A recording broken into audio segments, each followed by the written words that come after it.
Father, this is Shaq. I said tonight that you are one of my favorite players, but you don't have what it takes to get to the next level. I said it on purpose. I wanted you to hear it. What do you have to say about that? All right. That's it. That's it? All right, that's it. Okay, cool. I mean, I wanted you to hear it. I've been hearing, Shaq, I've been hearing that since my rookie year. You know, I'm just going to get better and do what I do. Good. At the end of the day. Well, that's what I wanted you to hear you say. Yes, Love sir. your game, brother. Keep it up. Appreciate it.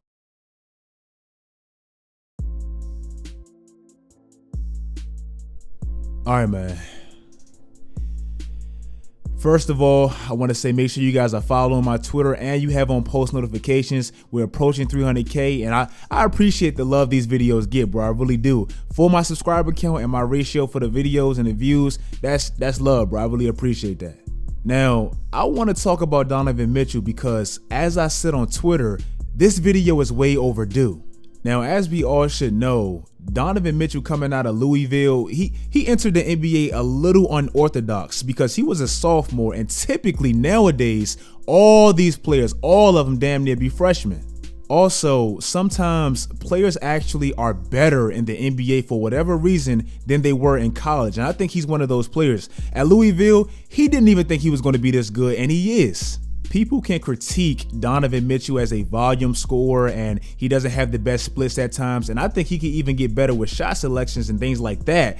But one thing you really can't deny is the fact that he's literally been a playoff performer, a better playoff performer than he was in the regular season, damn near every time.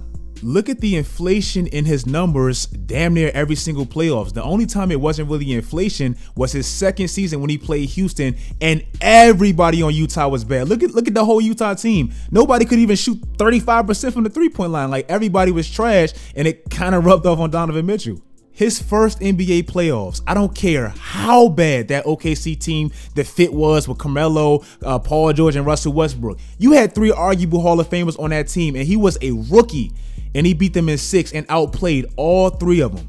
Then last year, a big reason Donovan Mitchell struggled in his second year playoffs against Houston when his numbers didn't inflate was the fact that he really didn't have any help, as I said earlier. Hence why they went out and signed Bogdanovich. But going into the playoffs, never forget Bogdanovich got hurt, and Rudy Gobert, he was the first one to really catch the virus and all that, and he gave it to Mitchell, and their relationship was reportedly sour. So he had to really battle through all that and all those obstacles, and he still played his ass off.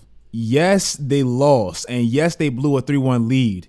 But please look at what Donovan Mitchell did in those 3 losses, and specifically, look at his plus minuses and how much they lost by in those 3 games. It was almost like Donovan Mitchell ain't lose, bro. He was playing his ass off. It was just he couldn't get no rest. Also, when you talk about his numbers inflating, bro, for the regular season, Donovan Mitchell last year averaged 24 points. That series, he averaged 24 points in the first half.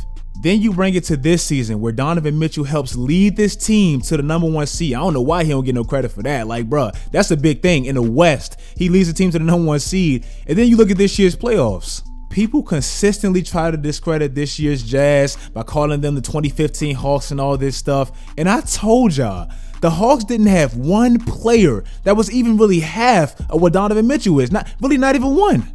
I feel like if you take Donovan Mitchell off this team, it's a lot more comparable, but with him, it's not even close. This year, and I don't want y'all to forget this, Donovan Mitchell comes directly back into the playoffs, the intensity of the playoffs, after missing an entire month. His team lost the first game, so he's down a game, and he hasn't lost a game since, and he's averaging this. This dude really is cold, and it's easy for him to go under the radar because he's in Utah, but it's facts. And I don't want y'all to forget this too. When he got drafted in 2017, never forget the state of Utah at that specific moment. The Jazz just had a devastating loss by losing Gordon Hayward. He picked the Celtics over Utah. He didn't want to come back and all that. So when you drafted Donovan Mitchell, he was literally the savior of your franchise. Like, if you missed on Donovan Mitchell, who knows where Utah would be right now? This man is not only better than Gordon Hayward, no disrespect, but he's going to take your team a lot further, and that's like good karma for Utah. If you guys like this video, I had to show some respect for Donovan Mitchell because what he's doing, undefeated in his playoffs, to me, you have to put him in your top 5 this playoffs alone because he's undefeated and he came back off an injury and all that, and he has his team rolling against the Clippers. Like, bro, you got to respect that. And he came back when he was down. Like, that's a lot of pressure. If you guys like this video, like I said, follow my Twitter, turn on post notifications, do all that great stuff, guys. And until next time, as always, stay tuned.